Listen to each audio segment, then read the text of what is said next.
പ്രിയമുള്ള പ്രേക്ഷകരെ നമസ്കാരം.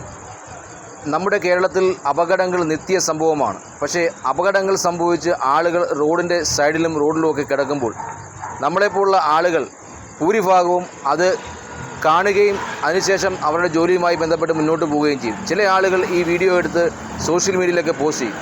അതിൽ നിന്നും വ്യത്യസ്തമായി അനിഴം ബസ്സിലെ കണ്ടക്ടറും ഡ്രൈവറുമായ സുരുലേട്ടനും അതുപോലെ തന്നെ നൗഫലും എന്ന രണ്ട് ആളുകൾ ചേർന്നുകൊണ്ട് ഇന്ന് ഒരു അപകടം സംഭവിച്ചപ്പോൾ ആ ആളുകളെ എടുത്തുകൊണ്ട് തൻ്റെ ജോലി പോലും വകവയ്ക്കാതെ ട്രിപ്പ് മുടങ്ങുന്നു നോക്കാതെ എല്ലാം വകവയ്ക്കാതെ മനുഷ്യത്വമുള്ള രണ്ട് മനുഷ്യരായി മാറിക്കൊണ്ട് ആ രണ്ട് ആളുകളെയും റോഡിൽ നിന്ന് എടുത്തുകൊണ്ട് ആ റൂട്ട് ബസ്സിൽ തന്നെ ആശുപത്രിയിലേക്ക് എത്തിച്ച ഒരു സംഭവം ഉണ്ടായി. ആ വിഷയവുമായി ബന്ധപ്പെട്ട് കാര്യങ്ങൾ അവരോട് കൂടുതൽ ചോദിച്ച് അറിയാവുന്നതാണ്. ഉണ്ടായിരുന്നൊരു വികാരം എന്തായിരുന്നു? വികാരം എന്തോ പെട്ടെന്ന് അവരെ എങ്ങനെ രക്ഷപ്പെടുത്തുക ആയിരുന്നു. എവിടെ വെച്ചായിരുന്നു സംഭവം? ഇത് ഞങ്ങൾ മാറാട്ടുപുഴയിൽ നിന്ന് പത്തനംതിട്ട വരുന്ന ട്രിപ്പായിരുന്നു. വൈകുന്നേരം സ്റ്റേ ചെയ്യാൻ വരുന്നതായിരുന്നു. അപ്പോൾ വെട്ടിയാർ കളത്തട്ട് എന്ന സ്ഥലത്ത് വെച്ചായിരുന്നു സംഭവം നടക്കുന്നത്. വെട്ടിയാർ കളത്തട്ട് ഈ രണ്ട് ബൈക്കുകൾ നമ്മൾ കൂട്ടിയിടിക്കുക. അല്ല, നമ്മളെ ഫ്രണ്ടിൽ ഒരു ബൈക്ക് പോകുന്നുണ്ടായിരുന്നു. പുള്ളി ചെറിയ വളവ് അവിടെ ബസ് സ്റ്റോപ്പ് തന്നെ. അപ്പോൾ പുള്ളി റൈറ്റിലോട്ട് തിരിയാൻ ഇൻഡിക്കേറ്റർ പുള്ളി റോഡിന് പകുതി എത്തി. അപ്പോൾ ഓവർ സ്പീഡ് നമ്മൾ ഓവർടേക്ക് ചെയ്തൊരു ബൈക്കുകാരൻ രണ്ട് പിള്ളേർ വന്ന് പുള്ളി ഇടിച്ചിട്ടായിരുന്നു. പുള്ളി ഇടിച്ച് ഇവർ രണ്ടിലും പുള്ളി മറിഞ്ഞ് പുള്ളിവരാൻ തെറിച്ച് പോകുമായിരുന്നു. റോഡിലേക്ക് തെറിച്ച് വീഴുകയായിരുന്നു. അപ്പം നമ്മൾ തൊട്ട് പുറകിലുണ്ടായിരുന്നു. അപ്പോൾ തൊട്ട് പുറകിലുണ്ടായിരുന്നു. നമ്മൾ എന്തുമായിരുന്നു അപ്പോഴത്തെ ഒരു ഞങ്ങൾ ആ വീഡിയോ കണ്ടിരുന്നു. പെട്ടെന്ന് എന്തുമല്ലോ ഫാസ്റ്റായിട്ട് നിർത്തുന്നു, ചാടി ഇറങ്ങും. സാധാരണ എന്ന് പറഞ്ഞാൽ സാധാരണ നമുക്ക് ഈ ഡ്രൈവർമാരൊക്കെ എന്ന് പറഞ്ഞാൽ അറ്റ്ലീസ്റ്റ് നിൽക്കുക. കഴിഞ്ഞ ദിവസം തന്നെ ഒരു അപകടം ഉണ്ടായി. ഇതിൽ കാല് വഴുതി റോഡിൽ വീണ ആളെ വണ്ടി ഇടിച്ചിടിച്ച് കൊണ്ടുപോയ ഒരു അപകടമൊക്കെ ഉണ്ടായി. പക്ഷേ നിങ്ങൾക്ക് ആ സമയത്ത് പെട്ടെന്ന് അങ്ങ് ചാടാൻ നോക്കും. അത് നോക്കാൻ പോയി എന്താ സംഭവിച്ചെന്ന് അറിയണ്ടേ. അത് കുറേ ഓടി ചെന്നപ്പോഴേക്കും ബോധമൊന്നുമില്ല. അപ്പോഴേക്കും ഒരുത്തനും മുഖം അടിച്ച് തറയിൽ കിടക്കുമായിരുന്നു. അവനെ പൊക്കിയെടുത്ത് ചിലപ്പോൾ ചെറുതായി അനക്കമുണ്ട്. തൊട്ടപ്പുറത്തെ വീട്ടിൽ പോയി വെള്ളം വാങ്ങിച്ചൊന്ന് കൊടുത്ത് മറ്റേ പുള്ളിക്ക് വലിയ പ്രായമായിട്ട് കുഴപ്പമില്ല. ഇടി കൊണ്ട പുള്ളി ജസ്റ്റ് ഒന്ന് വീണതേ ഉള്ളൂ. പക്ഷെ ഇവരെ ഇടിച്ച് അത്രയും സ്പീഡ് നിരങ്ങി പോയി ഡിവൈഡറിൻ്റെ മണ്ടയ്ക്ക് അടിച്ച് കയറി കൊണ്ടുവരുന്നത്. അപ്പം നിങ്ങൾ അപ്പം തന്നെ പെട്ടെന്ന് വണ്ടിയിലേക്ക് കയറ്റുമായിരുന്നു? അല്ലല്ല, നമ്മൾ കുറച്ച് നേരം വെയിറ്റ്. നമ്മൾ അപ്പുറത്തെ വീട്ടിൽ നമ്മൾ വെള്ളം വാങ്ങിച്ച് രണ്ടുപേരും വെള്ളമെല്ലാം കൊടുത്ത് ഓക്കെ എന്ന് പറഞ്ഞപ്പോൾ നമ്മളിതിനെ ഹോസ്പിറ്റലിൽ കൊണ്ട് അടുത്ത് നോക്കും. കുറേ വണ്ടികളെ കൈ കാണിച്ച് ആരും നിർത്തിയൊന്നുമില്ല. പിന്നെ ആംബുലൻസ് വിളിക്കാൻ നോക്കി, അതും കിട്ടിയില്ല, കണക്റ്റ് ആയില്ല. പിന്നെ പക്ഷേ വണ്ടിയെ കൊണ്ടുപോകാൻ ഞാൻ തീരുമാനിച്ചു. അപ്പോഴത്തേന് നമ്മളുടെ ഉള്ളിൽ ആ ഒരു ദൈവികത പെട്ടെന്ന് വന്നു.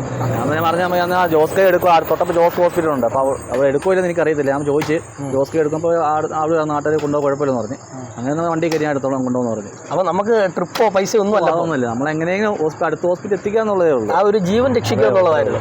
അപ്പം കൂടെ അടുത്ത ആൾക്കാരൊക്കെ ഉണ്ടായിരുന്നു? ബസ്സിലെ യാത്രക്കാരെല്ലാം. ഞാൻ അവരോട് പറഞ്ഞു നീ ജോസ്കോയിലെ വണ്ടി നിർത്തുള്ളൂ, ഇതുവരെ രോഗിയെ കൊണ്ടുപോയി കുഴപ്പമില്ല, കയറ്റിക്കോ, നമ്മൾ സഹായിക്കാന്ന് പറഞ്ഞു. ആൾക്കാർക്ക് ഭയങ്കര സഹകരണം. അവരും കൂടെ പിടിച്ച ആ വണ്ടിക്ക് അത് കയറ്റിയത്. നേരെ ഹോസ്പിറ്റലിലേക്ക് ചെല്ലായിരുന്നു, കൊണ്ട് ഇറക്കി. പിന്നെ അതിനുശേഷം പിന്നെ അവരെ വിളിക്കുകയോ? അതിനുശേഷം ഞാൻ തിരിച്ച് ട്രിപ്പ് ഇവിടെ വണ്ടി ഒതുക്കി തിരിച്ച് വീട്ടിലോട്ട് പോകുമ്പോൾ ഹോസ്പിറ്റലിൽ നിന്ന് കയറിയാൽ ജസ്റ്റ് ഒന്ന് കയറിയായിരുന്നു. അപ്പം ഒരുത്തനും അവിടെ അഡ്മിറ്റ് ചെയ്തിട്ടുണ്ട്. വേറെ ഒരുത്തൻ അടൂര് കൊണ്ടുപോയെന്ന് പറഞ്ഞു. സീരിയസ്? ഒരുത്തനും ചെറിയ സീരിയസ് എന്ന് പറഞ്ഞു. പിന്നെ നമ്മൾ അതിനെക്കുറിച്ച് തിരക്കിയൊന്നുമില്ല. അപ്പം പിന്നെ അവരുടെ നമ്പരും കാര്യങ്ങളും ഒക്കെ അറിയത്തില്ല, ആരാന്ന് അറിയത്തില്ല. മുഖമൊന്നും വക്തല്ല, അതുപോലെ മുഖത്തെല്ലാം ചോരയായിരുന്നു. ഒരാളെ മുഖം മാത്രമേ എനിക്ക് ഓർമ്മയുള്ളൂ. മറ്റേ ആളെ നല്ല ഈ ഫ്രാക്ചർ പറ്റിയ ആളാണ്. പുള്ളി മുഖം മൊത്തം ചോരയായിരുന്നു. പിന്നെ ഹെൽമെറ്റ് പിന്നെ വെള്ളം കൊടുത്തതിന് ശേഷം ഊരിയത്. കാരണം എവിടെ മുറിവൊന്നും അറിയത്തില്ലല്ലോ നമുക്ക്. ആരെയും സഹായിക്കല ഹെൽമെറ്റ് ഊരാൻ പറ്റത്തില്ല. ഞാൻ പിന്നെ വേറെ പുള്ളിയും കൊണ്ട് താങ്ങി ഹെൽമെറ്റ് ഊരിയത്. അപ്പം അതൊന്നും കുഴപ്പമൊന്നുമില്ല. പറ്റി പുള്ളി പൊക്കി ആദ്യം എൻ്റെ കൈ വെച്ച പൊക്കി പിന്നെ വെള്ളം കൊടുത്ത് പിന്നെ വീണ്ടും താഴത്ത് വെച്ച് പിന്നെ വേറെ പുള്ളിയും കൂടെ വന്നിട്ട് തല പൊക്കിയ ഹെൽമെറ്റ് ഊരിയത്. നിങ്ങൾ രണ്ടുപേരും ഉണ്ടായിരുന്നു. അപ്പം നമ്മുടെ കൂടെ പിന്നെ കണ്ടക്ടറായ ചേട്ടനോടുണ്ട്. ആക്സിഡൻറ്റ് പറ്റിയ സമയത്ത് ഹെൽപ്പ് ചെയ്യാനായിട്ടുണ്ടായിരുന്ന നമ്മുടെ കണ്ടക്ടർ ചേട്ടനാണ്. ചേട്ടനും നമ്മൾ സത്യം പറഞ്ഞാൽ ചേട്ടനെ കാണുമ്പോൾ തന്നെ ചേട്ടൻ ഇപ്പോൾ പ്രായമുള്ളൊരു വ്യക്തിയാണ്. അതൊക്കെ നോക്കാതെ, അല്ലെ ട്രിപ്പ് നോക്കാതെ, ട്രിപ്പിൻ്റെ പൈസ പോലും നോക്കാതെ ചാടി ഇറങ്ങിയായിരുന്നു. ചേട്ടാ എന്തായിരുന്നു അന്നേരത്തെ ആ ഒരു ഫീലിങ്സ്? പോയി എൻ്റെ പറയാൻ പോവാ പറയാ ജനങ്ങൾ ഇവൻ ഡോറ് തുറക്കാതെ ഇറങ്ങിപ്പോയി. ഞാൻ ഡോറ് വന്നു. എൻ്റെ കൂടെ വന്നവരെല്ലാം കൂടെ എന്താ പറയുക, ഇവൻ്റെ പറയാൻ പോവാ. അവിടെ പിന്നെ മനുഷ്യർ വണ്ടിക്കകത്ത് വന്ന സർവ്വ മനുഷ്യരും സപ്പോർട്ടായിരുന്നു. അല്ലെങ്കിൽ കൊണ്ടുപോകാനൊക്കത്തില്ല. ഇവൻ പറഞ്ഞ എണ്ണാകത്തെ കയറ്റാം, അവരോട് ചോദിക്കുമ്പോൾ കയറ്റാൻ പറഞ്ഞു. എല്ലാവരും കൂടെ പിടിച്ച് കയറ്റി ആശുപത്രിയിൽ കൊണ്ടുപോയി ഇറക്കി. അപ്പോൾ നിങ്ങൾ രണ്ടുപേരെ ഉള്ളായിരുന്നു? അപ്പം രണ്ടുപേരെ ഉള്ളായിരുന്നു. അപ്പം പെട്ടെന്ന് അപ്പോൾ ഇത് എന്താ നിങ്ങൾക്ക് ഇപ്പം തോന്നുന്നത്? ഇതിന് നമുക്ക് പിന്നെ ഇതങ്ങനെ പൊട്ടിക്കുറച്ചിക്കാനൊന്നുമല്ല. ഒരു മനുഷ്യനിങ്ങനെ വന്നു, അത് നമ്മെ സഹായിക്കാൻ ഈശ്വരന് എന്തോ ഒരു നിമിത്തം പോലെ എന്നാ പറയാറ്, വലിയ നിമിത്തം അതൊക്കെ. അതെ, നാളെ എനിക്ക് സംഭവിക്കാം. അതെ, നാളെ ചെയ്താൽ ചിലപ്പം വേറെ ഒരാളേക്ക് എന്നെ കൊണ്ടുവന്നു നമ്മളതിനൊരു നിമിത്തമായി. അതെ, നമ്മള് ചവിട്ടി വണ്ടി തട്ടി ആൻപത് ഇറങ്ങി ഓടുക. എന്തായിരുന്നു ആദ്യം സംഭവം മനസ്സിലായില്ല. വണ്ടി ഇടിക്കുന്ന കാണാം. ആ. ഞാൻ ടിക്കറ്റ് കൊണ്ടു നിൽക്കുന്നു. അപ്പം ബൈക്ക് ഇടിച്ച് ഇമാറ്റൊന്നും കൂടെ പറന്നാ പോകുന്നത്. ഈ രണ്ട് പിള്ളേർ പെട്ടെന്ന് ഇതേന്റെ അടിച്ച് മൂക്കാൻ പറ്റാൻ തിരിഞ്ഞു വന്നു. അച്ഛൻ മേല് ഇതേന്നെ മേല ഇവൻ ചെന്ന് തല പിടിച്ചിട്ട് പൊക്കുന്നു. വെള്ളം എടുത്തിട്ട് പുള്ളി അവിടെ ഇരിക്കുന്നു. ഇവൻ പിന്നെ ഓടിപ്പോയി അവിടെ വിട്ട് വെള്ളം എടുത്തിട്ട് പോകുന്നു. എന്തോ അന്നേരത്തെ ആ സഹായിച്ച് ചെയ്യാണ്ടൊക്കെ ചെയ്തു. അപ്പോൾ യഥാർത്ഥത്തിൽ പറഞ്ഞാൽ ഇത് ദൈവത്തിൻ്റെ രണ്ട് കരങ്ങളാണ്.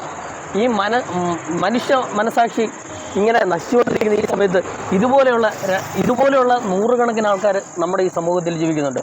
എല്ലാവിധ അനുഗ്രഹങ്ങളും ഇവർക്ക് ദൈവം കൊടുക്കട്ടെ. കാര്യം ഇവരെ പോലുള്ളവർ ഇല്ലായിരുന്നെങ്കിൽ ചിലപ്പം അറിയാൻ പറ്റത്തില്ല, ഒരുപാട് ലേറ്റായി അവിടെ കിടന്ന് ആ വ്യക്തി മരിച്ചു പോകാം. ആ ഒരു വ്യക്തിയെ രക്ഷിച്ച രണ്ട് ദൈവങ്ങളാണ് ഇവർ. അപ്പം ഇവർക്ക് വേണ്ടി നമുക്ക് ചെയ്യാൻ കഴിയുന്നത് ഇവർക്ക് ആയുരാരോഗ്യത്തോടെ ഇവർ ഒരുപാട് കാലം ജീവിക്കട്ടെ, ദൈവം ഇവരെ ഒരുപാട് അനുഗ്രഹിക്കട്ടെ എന്ന് മാത്രമാണ്. പ്രിയമുള്ള പ്രേക്ഷകരെ, പ്രിയപ്പെട്ട നൗഫലും അതുപോലെ സുനിലേട്ടനും ഒക്കെ പറഞ്ഞ് നമ്മൾ കേട്ടു. അപ്പോൾ ഇവരെ പോലുള്ള ആളുകളെ നമുക്ക് മാതൃകയാക്കി നാളെ ഇത്തരം അപകടങ്ങൾ സംഭവിക്കുമ്പോൾ നമ്മൾ ഒരുവനാണെന്ന് കണ്ടുകൊണ്ട് അവരെ എത്രയും പെട്ടെന്ന് ഹോസ്പിറ്റലിൽ എത്തിച്ച് അവരുടെ ജീവൻ സംരക്ഷിക്കാൻ ആവശ്യമായ നടപടി സ്വീകരിക്കുവാൻ എല്ലാ ആളുകളും ശ്രമിക്കണമെന്നാണ് വാർത്ത 24 പറയാറുള്ളത്. പത്തനംതിട്ടയിൽ നിന്നും ക്യാമറമാൻ ശങ്കറിനൊപ്പം അജിത് പട്ടാഴി, വാർത്ത 24.